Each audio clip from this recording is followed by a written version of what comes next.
Olá, minha gente, professor Nelson Sartori aqui de volta com vocês, nossa segunda dica de língua portuguesa. Acompanha bem esse trabalho que a gente está fazendo aqui, que é para tentar dar base a vocês, para poder aprofundar cada vez mais essa relação de vocês com os elementos importantes que caem em prova, aquilo que o pessoal tem maior dificuldade, aquilo que às vezes confunde mais. Então essa daqui é mais uma diquinha retirada ali do nosso trabalho de correção de questões, de provas, de uma maneira geral, para você ver como isso daqui pode ser uma complicação, mas às vezes pode ser uma estrutura muito simples se você souber como resolver. Então nós vamos falar sobre o acento indicativo de crase nas locuções femininas. Por quê? Porque muitas vezes a locução feminina exige a presença do sinal indicativo de crase, mas não por regência.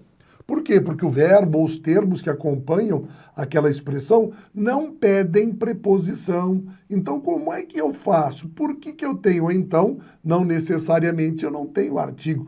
Falou assim, por que então naquelas condições eu preciso colocar o sinal indicativo de crase? Tá? Por que é preciso que aquilo aconteça? Eu não tenho uma indicação certa de artigo, eu não tenho uma proposição de que eu tenha de somar preposição com artigo, e muitas vezes eu não tenho ninguém pedindo aquela preposição por regência. Por que isso daí acontece? Então a nossa pergunta geralmente é essa daqui, ó. Por que ocorre crase em locuções femininas, tá? Adverbiais, conjuntivas ou prepositivas, não é mesmo? Então vamos entender direitinho por quê. Olha só, vou colocar aqui, ativar minha caneta. Vejam esse nosso exemplo aqui, olha só. Eu sei como pensa o escultor. A mão faz a vontade, uma frase. Vamos pegar essa segunda frasezinha aqui, olha só, aqui embaixo desenvolvida, e vamos avaliar o que ele fez. Pessoal, analisando sintaticamente essa estrutura, o que nós temos? Bem simples, né? O verbo fazer, que é um verbo transitivo direto, ele pede um objeto direto, que é a vontade, tá? O sujeito dessa oração é a mão. Então, a mão faz algo. O que ela faz? Ela faz a vontade. Pronto. Sujeito, verbo, complemento. Uma estrutura convencional de ordem sintática, tá? Vamos para frente.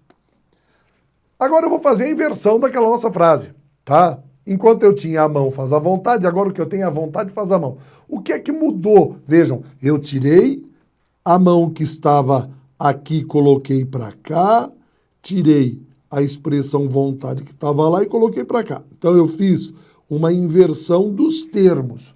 Só que vejam, lógico, isso daí mudou a semântica e automaticamente, como a posição foi alterada, a gente tem de compreender o seguinte, que agora a vontade é o sujeito, que foi a vontade quem faz alguma coisa. O que ela faz?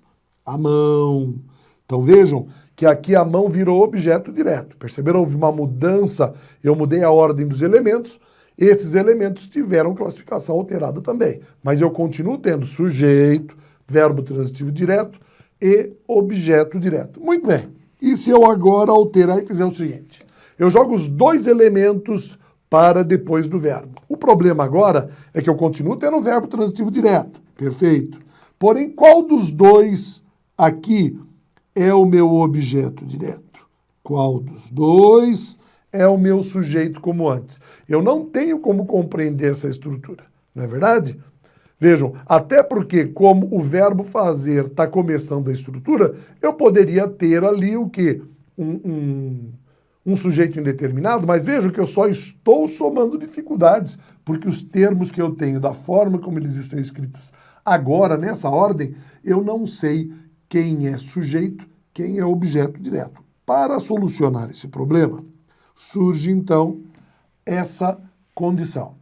A colocação de indicação da crase quando você quer definir realmente, porque aquela ordem só pode definir um sentido, em que você faz alguma coisa naquele sentido, daquele modo. Então, por exemplo, ó, fez à vontade a mão, com o sinal indicativo de crase ali na expressão à vontade, ele se torna uma locução feminina, né? Então agora eu tenho certeza que alguém, que é o nosso sujeito indeterminado, Fez alguma coisa, o que ele fez? A mão. Como à vontade, isso se tornou locução adverbial feminina de modo. Então, ele fez a mão da maneira como ele quis, a partir da vontade dele. Então, ficou claro? Porque eu tenho sinal indicativo de crase. E se eu fizesse diferente? Agora eu vou colocar o sinal indicativo de crase na mão. Perceba que muda tudo? Agora, eu continuo tendo o meu sujeito indeterminado, supostamente um ele. O meu verbo continua sendo verbo transitivo direto, porém, olha só, como agora a vontade não tem indicação de crase, ela é o nosso objeto direto. E a mão que se tornou locução feminina. Pessoal, a que conclusão nós chegamos nesse momento? A resposta que nós procurávamos. Para a pergunta por que ocorre crase em locuções femininas adverbiais, conjuntivas e prepositivas, a resposta é simples. Ocorre crase em locuções femininas para que elas não sejam confundidas com o sujeito da oração ou com o objeto direto. Então, volto ali para vocês. Entenda bem o que está acontecendo nesse contexto, né? Olha só, vou retirar as estruturas para a gente poder enxergar melhor. Se eu não colocasse indicação de crase aqui na expressão à mão, você voltaria a um problema. Falou, fez à vontade a mão. Poxa, mas eu não teria estrutura aqui de sujeito, porque um dos dois que estão aqui teria de ser sujeito. Ele não poderia mais ser. E eu ia adivinhar se a vontade era sujeito ou a mão é que seria sujeito, ou quem seria objeto direto. Então, vejam, nesse contexto é que nós temos de entender bem o que está acontecendo. O que está acontecendo agora? Nós estamos percebendo que eu coloco sinal indicativo de crase em todas as expressões femininas. Primeiro, porque eu sei que é uma expressão feminina. Se eu digo, olha, ele fez a estátua à mão, eu sei que eu estou dizendo que ele fez manualmente. Mas para que a escrita satisfaça essa informação, é preciso que ela não cometa erros gramaticais de exposição. Então eu ponho sinal indicativo de crase. Se eu quisesse dizer que ele fez à vontade, a mão, tá? Ele fez da maneira como ele quis, só que eu colocaria o sinal indicativo de crase. Veja que é o sinal indicativo de crase na locução feminina que dá a lógica à nossa oração e permite que você diferencie quem é o sujeito, quem é o complemento, qual é a locução feminina. Então, por isso, locução feminina sempre deve ter indicação de crase. Esse é o segredinho e é, na verdade, o que determina que isso tem de ser compreendido como correto dentro das provas. Gostou? Olha aí, ó. Então, até mais para vocês com essas nossas dicas de língua portuguesa. Vem mais coisa por aí.